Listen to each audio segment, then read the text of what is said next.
Hey everyone, my name is Chloe, and today I'm here to tell you about everything I got at the library book sale this week. So, my library has a book sale once a quarter, and it's just awesome. It's this huge room that they just put tables and tables and tables of books. They normally have like a fiction table, and then a mystery table, and then like some sci-fi, some self-help.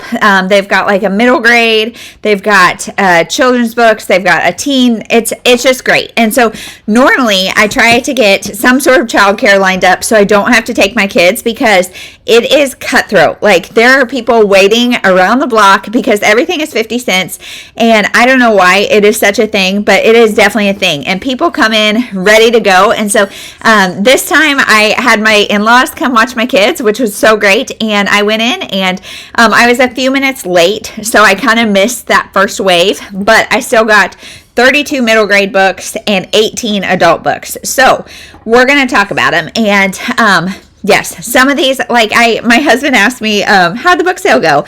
And I was like, it was fine. It was kind of a mediocre one. So he was like, oh, so you didn't buy much? And I was like, well, I still got 50 books. So we're going to talk about them. Some of these middle grade ones I'm pretty excited about, but some of the adult ones I hadn't heard of before. So maybe I will be telling you guys about books you haven't heard of before that are interesting. And we're going to hope we found some hidden gems. So I'm going to talk about the middle grade first, and then I will leave a time down below where I start talking about adult books. So if you only want to hear about adult books, go ahead and go there. So let's start with this stack of middle grade. So we have Jerry Spinelli, Report to the Principal's Office.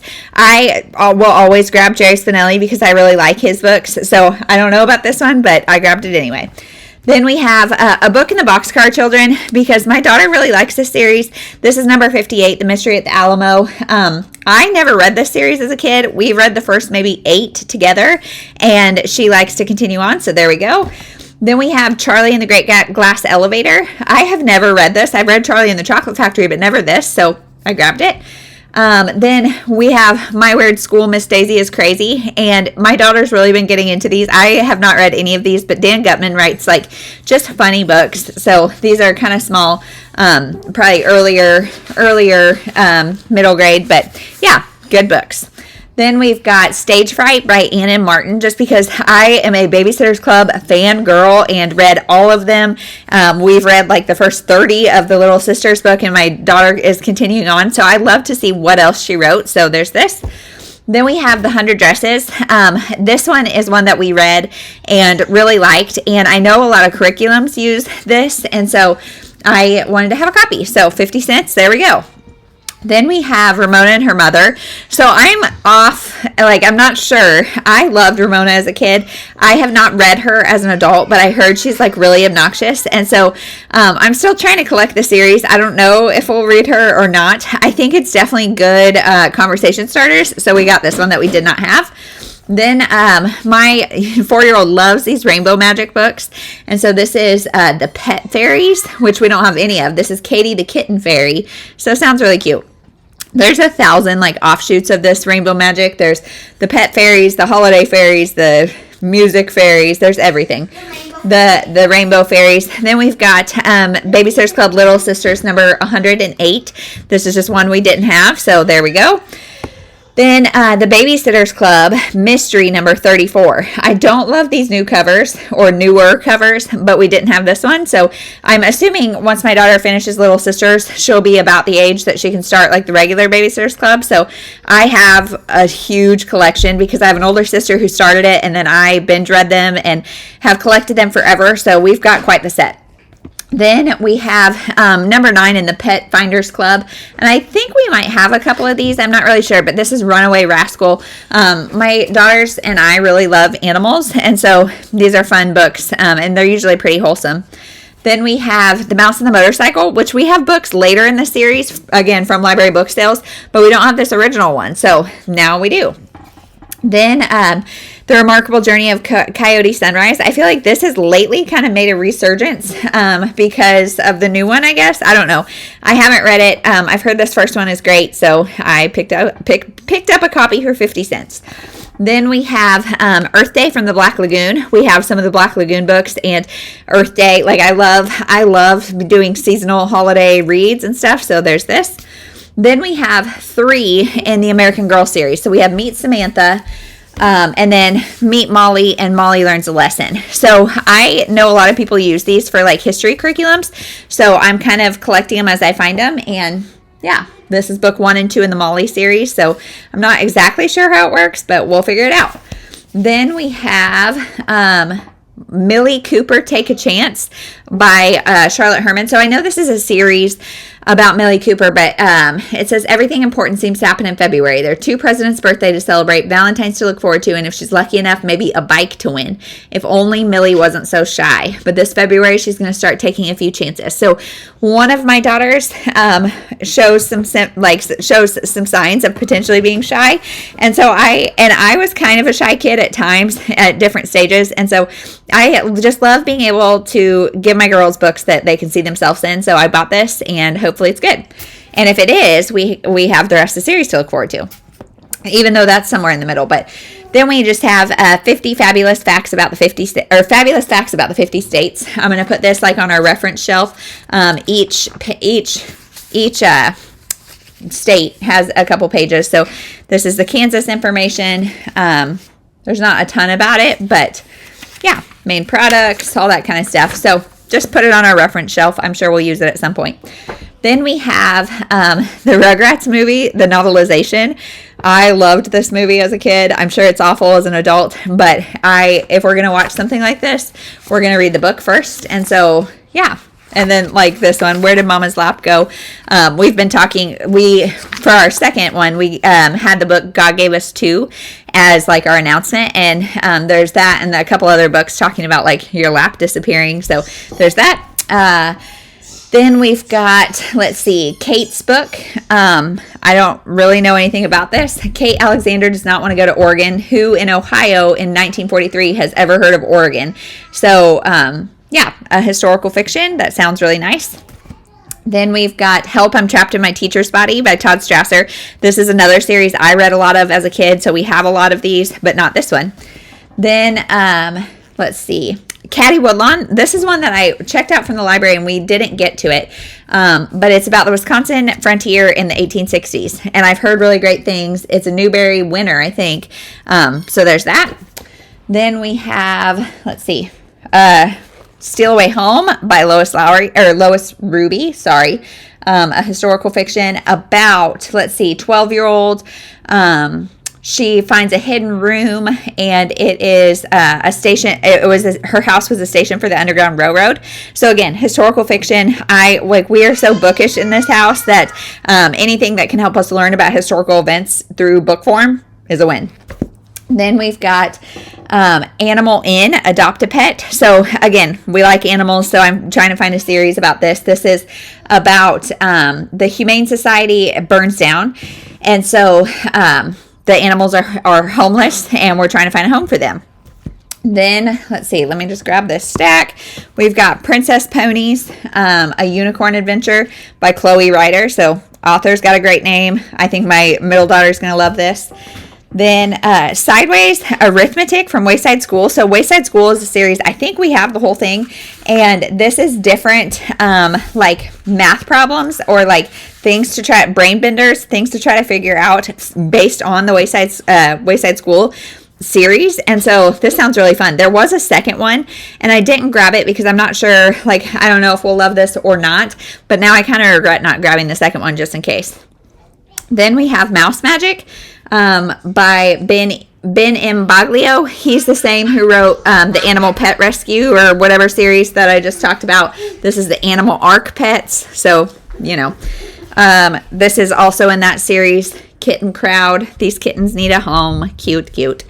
Then Horrible Harry. We have a bunch of Horrible Harrys. And so Horrible Harry moves up to 3rd grade because it starts in 2nd grade. So this is one we didn't have. Another 90s movie, Monkey Trouble. You guys, I loved this when I was a kid. So another novelization that we will read before we watch the movie if we do. And then last of the middle grade is Between Two Worlds. And this is about the daughter of an Indian chief. And she's kind of balancing her two worlds between her Indian life and the like white life. So there is all the middle grade that I hauled. So now let's get into the adult books. Okay, so here we go with the adult reads. So, like I said, I don't know much about any of these, but we have Double Take by Melody Carlson. So, I like Melody Carlson as an author. This is spring break of senior year, so this might actually be like YA or new adult, but she is fed up, stressed out over decisions on colleges, her parents bickering, and pressures from her boyfriend. She gets in her car, just drives away. Meanwhile, another girl is trying to escape her simple life of the Amish, which consists of caring for younger kids, sewing, cooking, gardening. So the worlds collide, and I think they switch spots, which is one of my favorite things. I love it. Then we have One Good Dog by Susan Wilson. You guys, I am a sucker for a dog book. I know not everybody is, but this is a touching yet unblinkingly authentic tale of loss and rediscovery of true friendship and learning what's truly important in life. One note, 3 words, and Adam March's well-ordered life and well-laid plans are shattered. And so I think, yeah, I won't read the entire back, but I think this man and this dog bond in hard times. Love it. Then we have Saving Max, and this says, what would you do if your son was accused of murder? So one of my favorite kind of hard-hitting books is Saving Noah by Lucinda Berry, which her son was accused of something horrific, and just the inner battle with like what to do as a mother. And, you know, I don't know, it was fascinating. So this one is about Max. He's autistic and whip smart, emotionally fragile, and aggressive. He's perfect in his mother's eyes until he's accused of murder. So I don't know. It reminds me of that Lucinda Berry book, which is why I bought it. And there's that. I will have you know, I did not buy a single hardcover book, so these were all 50 cents. Then we have A Total Waste of Makeup. This actually has somewhat high ratings on Goodreads, and I love these kind of books every now and then. So this is about Charlie Edwards. She knows what it takes to lead a successful and happy life. She owns a nice house. She's glamorous and loyal friends, la-da-da-da-da. She works as a personal assistant to Drew Stanton, movie star. She's turning 30, chronically singled, and faced with serving as maid of honor at her younger sister's wedding. So, I don't know. Like I said, this has high ratings. This one I was back and forth on getting because the cover leaves a lot to be desired, but these fly, like it's easy to fly through them, and so I got it. Sorry. Then we have 3 Karen King series because I just am kind of grabbing them. So one day I will own the entire Baxter series and I will feel comfortable starting them. So we have Halfway Forever.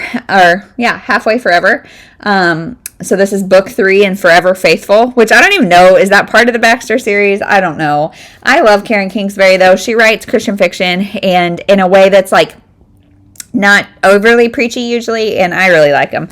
Then we have Waiting for Morning, which is, it says, a deadly accident, a dream destroyed. So, yikes. Then we also have Fame, which is a part of, this is the Firstborn series in the Baxter family. So, there we go. That's my justification. Then we have The Sunday Wife by Cassandra King. So this one is about a preacher's wife and trying to like figure out what that means for her. Let's see. I looked it up on Goodreads, but Old South, New South, trying to be authentic to who she is as well as like fit in with the crowd. So I don't know. Sound interesting. I have a friend who's a preacher's wife, and she is just like, she's like, I almost don't like telling people I'm a preacher's wife because then everybody's like, oh, and they feel like they have to like really button up, and that's not true at all. So anyway, okay, let's continue. We have Hello Goodbye by Emily Chenoweth. So this one has actually terrible ratings on Goodreads, but it sounded interesting to me. This is the summer after her freshman year of college. This girl and her family are going up to a historic resort in New Hampshire.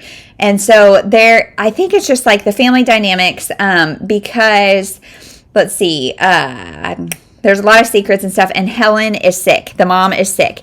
And so I think this is kind of like one last hurrah, and yeah, heartbreaking and luminous. It explores the family's struggle with love and loss.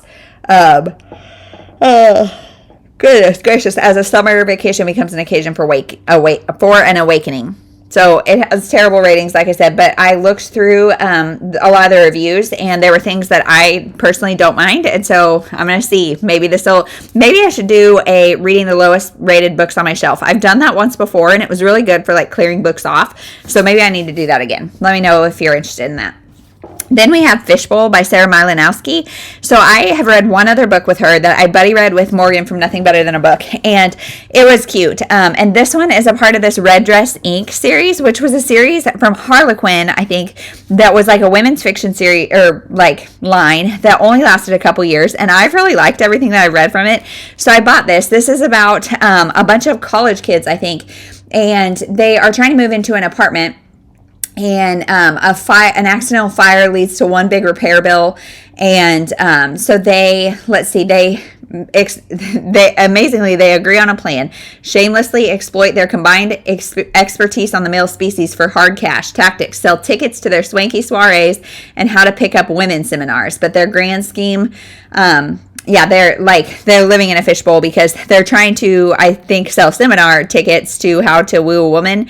So I don't know, but 20-something single women that, like, I love books like this. Then we have All the Bright Places. I know I have this on my Kindle. It's a movie, clearly. I've never seen it. This is about Theodore Finch. Spends the day thinking in ways he might die, but every day he also searches for and manages to find something to keep him here alive and awake. Violet lives for the future, counting the days until graduation when she can escape her small Indiana town and the aching grief in the wake of her sister's death.